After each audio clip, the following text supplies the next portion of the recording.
Galveston Bay is alive and thriving. Hello, welcome to Sea Star Base's virtual STEM to Stern program. My name is Carissa Laffey and I will be your guide today. I am an informal teacher inspiring people of all ages to preserve coastal and marine environments through art and science disciplines with a nonprofit in Galveston known as Artist Boat. Sea Star Base Galveston has partnered with Artist Boat to provide a series of videos diving deep into the exploration of Galveston Bay aboard their vessel, the Bay Smart Express. Today we are going to learn how a boat floats, about tides and nautical charts, and how sea level rise will affect the upper Texas coast and what can be done to create a more resilient coastline. Have you ever been on a boat and wondered, what is keeping this boat from sinking right now? The key is buoyancy. Buoyancy is an upward force exerted by a fluid that opposes the weight of an immersed object, like this boat for instance. If the boat weighs less than the amount of water it displaces, then it will float. Displacement means the boat is occupying an area that would otherwise be occupied by the water. Essentially, the boat pushes water away to make room. The Bay Smart Express is pretty heavy, but it isn't a hunk of solid steel. There are a lot of open or hollow spaces like the wheelhouse or the indoor classroom or the engine room, for instance. The weight of the amount of water that the boat displaces would be more than the weight of the boat. So let's think about all those forces at play right now. First, we have gravity. Gravity is a force that brings objects with mass towards each other. For instance, gravity is pulling this boat towards the water. Right now, gravity and buoyancy are forces working against each other. Which force do you think is greater? If the gravitational force on this boat is less than the buoyancy force, then our boat will float. So buoyancy is definitely on our side today. A tide is the rhythmic rising and falling of the sea level in a particular place. Tides can vary across the world, but most places experience 2 high and 2 low tides every day. But what causes this reliable phenomena? The moon and sun exert a gravitational pull on the Earth's surface. This pull causes the world's oceans to rise and fall like one big wave that progresses towards the coastlines. When the crest of a wave reaches the shore and the water level is highest, we call this high tide. When the trough or lowest part of the wave reaches the shore, or when the water level is at its lowest, we call this low tide. The difference in sea level between high and low tide is called tidal range. In the Bay of Fundy on the Gulf of Maine, it has a tidal range of 38.4 feet. Galveston Bay's tidal range, however, is only just a little more than a foot. Now you may be wondering, why is this information important and where can we find it? Safe navigation relies on nautical charts.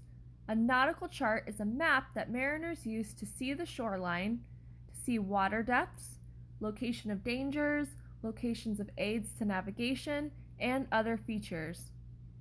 In the absence of a GPS, mariners can also use nautical charts to help them plot their location and navigate waters. Here we have a nautical chart of Galveston Bay. Upon closer inspection, you will notice that the map is covered with numbers. These numbers represent depths of the water in a unit called fathoms.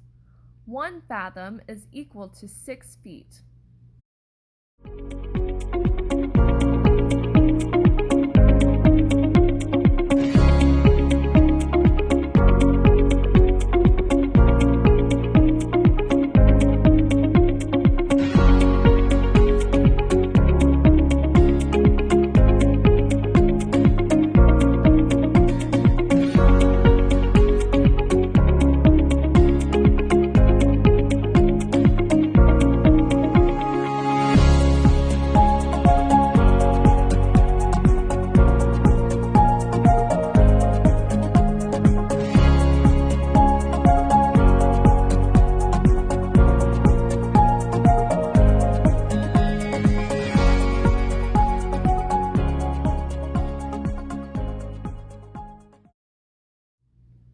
Globally, the sea level has been rising over the last 100 years. This rise is due to two factors: thermal expansion of seawater from ocean warming. As the water gets warmer, it expands and takes up more space. And more water in the oceans from land-based ice melt from glaciers and ice sheets.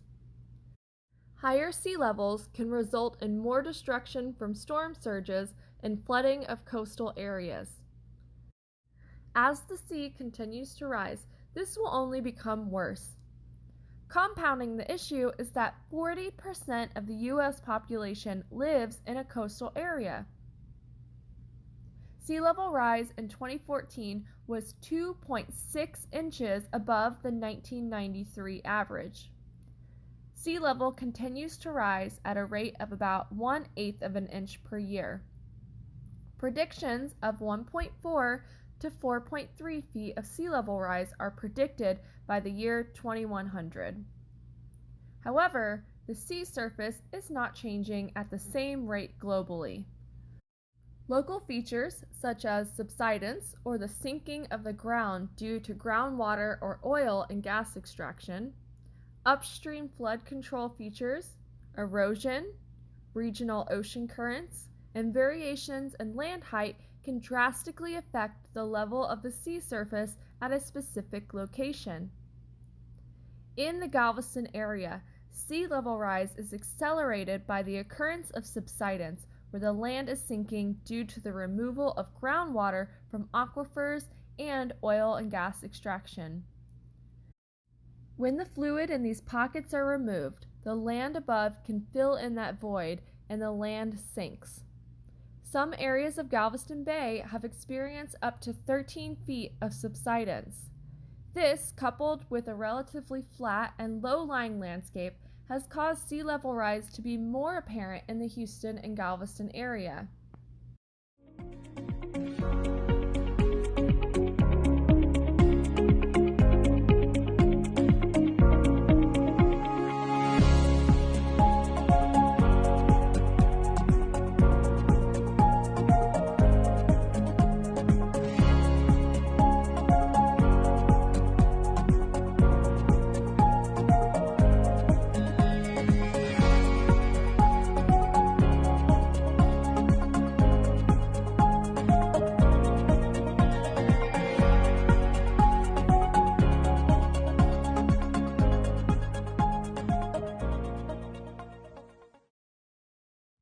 The NOAA Sea Level Rise Viewer shows different outcomes from various sea level rise scenarios.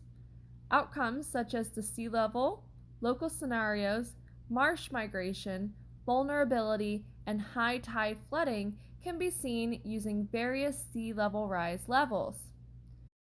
Let's take a closer look at this map viewer. First, I want to zoom into Galveston Bay.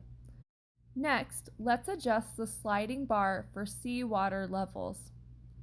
Keep in mind that most scenarios predict about a 1.4 to 4.3 feet of sea level rise by the year 2100.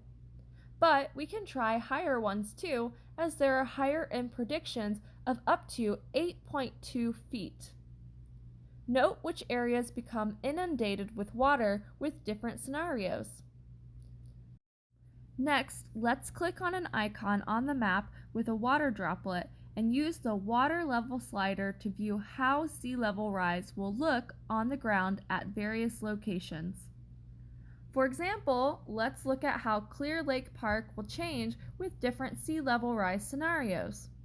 We can check out other locations too.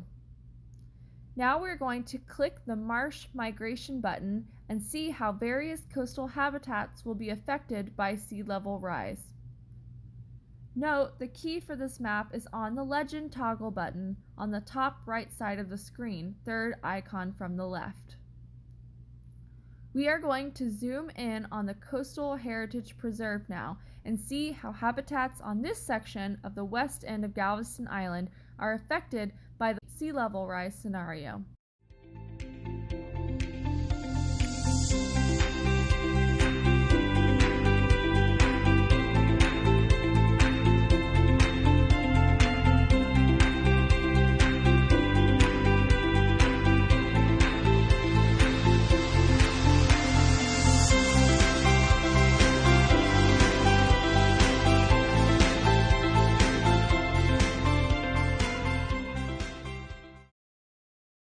Finally, let's zoom back out to Galveston Bay and see how high tide flooding will change with various sea level rise scenarios.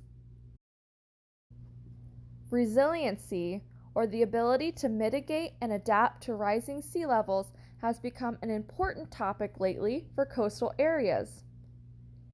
In June 2012, Houston and Galveston were identified as the fifth most vulnerable of the U.S. cities to hurricanes because of their low-lying coastal location, large population, and critical economic infrastructure.